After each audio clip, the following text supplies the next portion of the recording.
This is an absolutely outstanding gathering.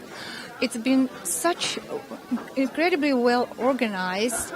There is no gap that any free lane minute that can hang out around. But the most impressive thing for me is coming from one of the BRICS countries was making this feat to put all 5 BRICS countries together. Normally, it is very difficult to bring all of them together if it's not specifically for a BRICS event.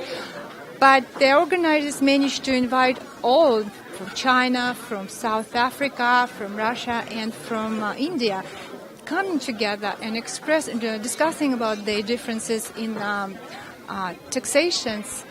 And so from that differences, we draw a lot of lessons. And so the framework, how we looked at the differences, using the differences to see how we can use the experiences of helping Brazil in this very, this is very important transition in the taxation reform. I spoke about the Russian flat tax reform that happened more than 15 years ago. And for Brazil, I think it's a very interesting experience.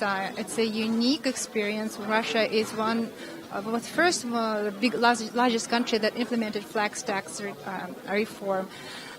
There were some proponents for flat tax reform, but essentially it's a regressive tax and it's probably absolutely not something that Brazil wants to do.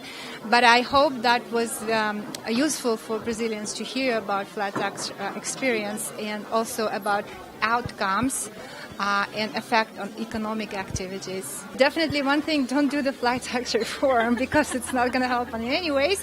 Of course, we had some peculiarities in Russia and some hopes that didn't actually pan out the way we hoped for. But I think that Brazil will be able to draw from all the expertise that they've heard today from European countries as well and from BRICS countries. But one suggestion is, there's some don't depend on resources as much as Russia does. That makes it vulnerable, makes our budget vulnerable to oil prices. And of course, flat tax reform is not something that will become an equalizer, but it's an experience, and we are here glad to share it.